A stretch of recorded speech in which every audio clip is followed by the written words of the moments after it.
Hola, ¿cómo estás? En una oportunidad se me acercó un hermano luego de terminar un servicio. Me dijo: pastor, yo no sirvo para nada. A mí no se me graba nada. Yo no hago nada en esta iglesia. Ni canto, ni predico, ni enseño. ¿Para qué estoy yo aquí? Yo no sirvo, pastor. Pero yo no sé si alguna vez tú te has sentido similar a este hermano, que como que no encajas, como que no sabes qué hacer, como que, bueno, ¿qué hago yo aquí? Si no predico, si no canto, ¿cuáles son mis dones? ¿Cuáles son mis talentos? Y ahora en medio de esta cuarentena quizás te sientes un poco más amarrado. Bueno, ¿qué voy a hacer? Pero lo cierto es que hay muchas personas que se sienten que no son nada, que no valen nada y que no pueden nada, y que además no encuentran un lugar donde puedan desarrollar sus dones, sus talentos, sus habilidades. Durante esta semana también estuve recordando la historia de Desmond Doss. Recuerdan que se sacaron un documental y una película. En el 2015 salió Hasta el último hombre, que relata la historia de este joven adventista que participó de la Segunda Guerra Mundial en la Guerra del Pacífico y específicamente salvó 75 o más compañeros, soldados que fueron heridos.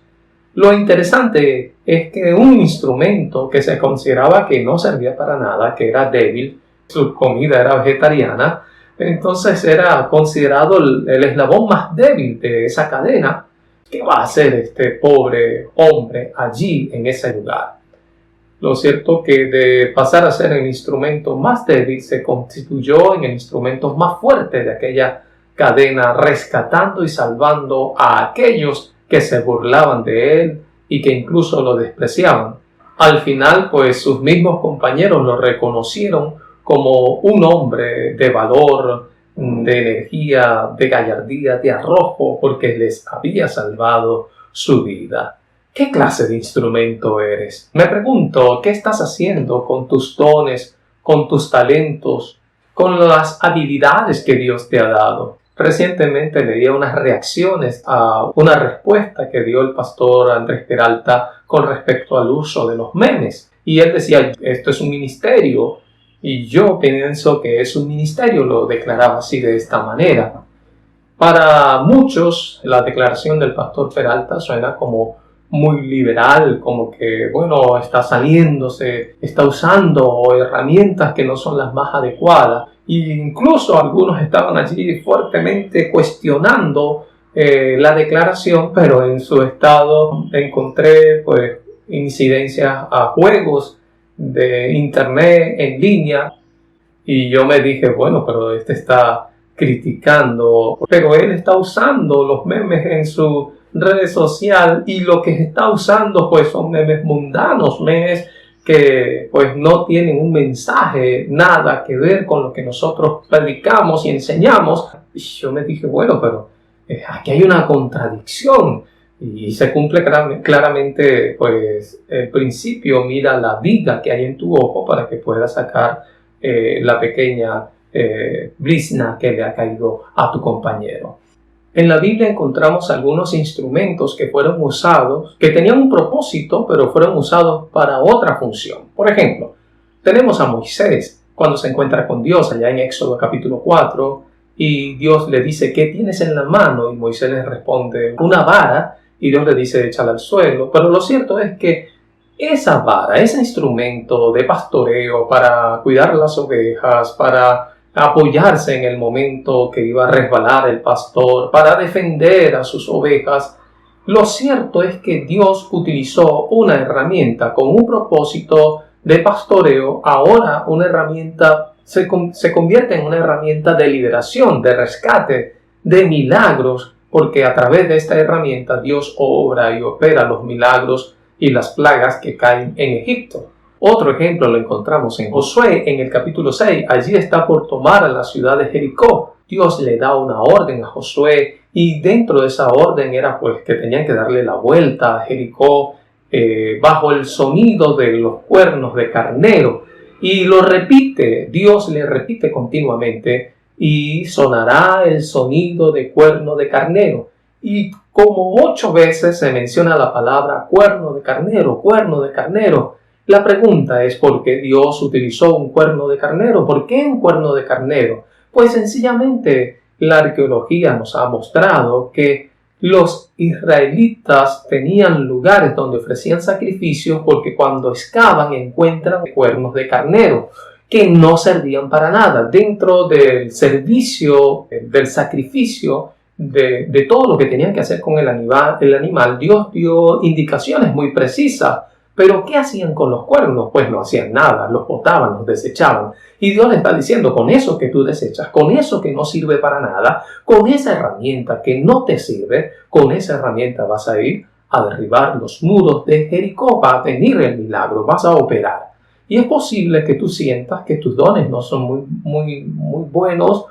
Quizás tú sientas que no tienes muy buenas habilidades, quizás te sientas que no sirves para nada, pero Dios en esta hora, a través de este ejemplo, nos dice que lo más importante es que coloques eso que tú crees que no sirve en sus manos y a través de su poder pues van a ocurrir grandes milagros. No importa que sea un cuerno de carnero que ha sido desechado. De hecho, en el milagro, la persona que se salva de Jericó es la prostituta Rahab.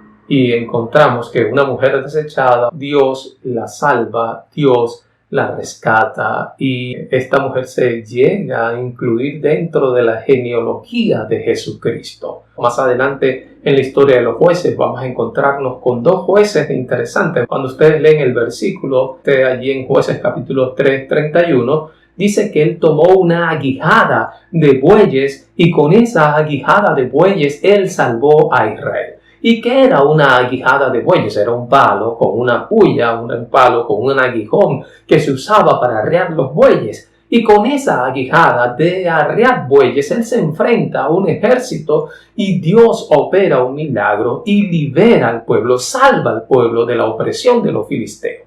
Dios utiliza herramientas e instrumentos que están destinados para otra función, para cumplir una misión de salvación. Lo mismo ocurrió con Sansón cuando toma la quijada ahora de un asno, de un burro, y con esa quijada se enfrenta también a los enemigos del pueblo de Dios, derrota 1000 hombres con un hueso, y este hueso era de un animal inmundo, según Levíticos, usa una herramienta inmunda, una herramienta sucia, una herramienta desechada, una herramienta que no servía. Con esa herramienta inmunda, desechada, entonces se opera el milagro. Esto nos da una enseñanza maravillosa. No importa si has caído tan bajo en el pecado, no importa cuánto te has enlodado, no importa cuán profundo has caído, lo interesante es que Dios puede hacer un milagro si colocas tu vida en sus manos y te puede usar grandemente para su honra y para su gloria. Qué hermosa enseñanza encontramos aquí. Ahora encontramos también otro instrumento que usa Dios, el que usó David al enfrentarse a Goliat, un gigante. Un jovencito de unos 15 años, 16 años se enfrenta a Goliat y con una honda se enfrenta a este gigante, lanza la piedra. Era imposible que ganara, pero él fue con fe y le dijo: en el nombre de Dios te enfrento hoy. Así que un instrumento simple, sencillo, se convierte en un instrumento poderoso en las manos de Dios. Quizás el instrumento que podemos encontrar en la Biblia que tiene un mayor cambio y que pues fue transformado, su significado, su simbolismo para los cristianos es la cruz. Deuteronomio dice: maldito el hombre que es colgado en un madero. Sin embargo, Jesucristo se hizo maldición al ser colgado en la cruz del Calvario. Y un instrumento de tortura, de maldición, de muerte, entonces se convierte en un instrumento de sanidad, de salvación, de restauración, porque en la cruz de Cristo se decidió el destino de la raza humana, se derramó la sangre de Cristo Jesús, la sangre que hoy nos limpia de todo pecado, la sangre que hoy nos da el poder para vencer la tendencia pecaminosa y sobre todo nos otorga allí la salvación. Y un instrumento de mal, un instrumento de maldición se convierte ahora en el símbolo de los cristianos, en el símbolo de paz, en el símbolo de sanidad, en el símbolo de bendición, en el símbolo de salvación. Noten ustedes el cambio entonces de un instrumento de maldad a un instrumento de bien. Podemos decir claramente que en la Biblia encontramos muchos ejemplos de instrumentos que tenían un fin, tenían un propósito, pero que cuando fueron colocados en las manos de Dios se convirtieron en instrumentos de salvación, de sanidad, de restauración. Incluso algunos de estos instrumentos eran desechados, como ya lo hemos visto, instrumentos inmundos, o instrumento de maldad, de maldición, de tortura, como la cruz. Dios utilizó aquello que fue desechado para salvación, para restauración. Y eso puede incluir un audio, puede incluir una foto, puede incluir las redes sociales, puede incluir el TikTok, puede incluir un meme, puede incluir cualquier herramienta que tú estés utilizando para poder alcanzar a las personas o cumplir un ministerio aquí en esta tierra. Dios desea que tú coloques tus dones, tus talentos bajo su servicio y Él te va a usar poderosamente. Hay en Hechos capítulo 9, versículo 15, un versículo dirigido a Ananías cuando iba a entrevistarse con el apóstol Pablo y Dios le está diciendo anda y habla con Pablo. Pero Señor, pero si Pablo es un asesino, Pablo nos anda buscando para matarnos, Saulo anda con cartas y anda destruyendo el movimiento, la iglesia, es un hombre perverso, es un hombre malo, es un hombre que nos quiere ver bajo tierra. ¿Cómo tú me vas a mandar a hablar con este asesino, Dios, con este extremista, con este fanático loco? Y Dios le dice, ve, porque instrumento escogido me es este. Ve, porque instrumento escogido me es este. Ahora Saulo, se convierte en un instrumento de salvación, de sanidad, de restauración, de predicación. Pablo se convierte en el instrumento más poderoso en la predicación del Evangelio y en el hombre que le va a dar forma y fuerza al movimiento cristiano. Un instrumento que era desechado, un instrumento que era de mal, ahora es convertido en un instrumento de salvación. Y hoy Dios te dice, tú eres mi instrumento.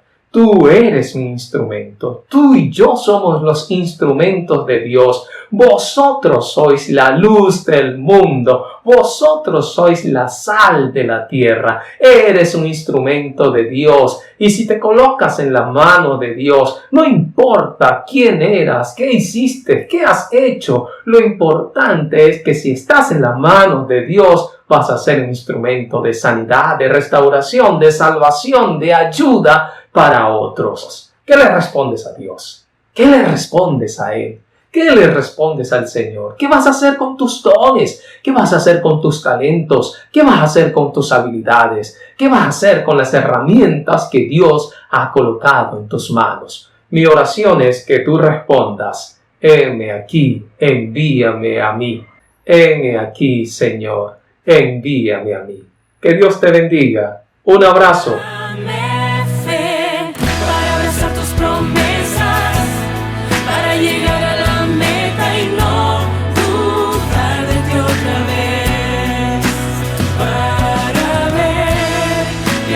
Existen milagros.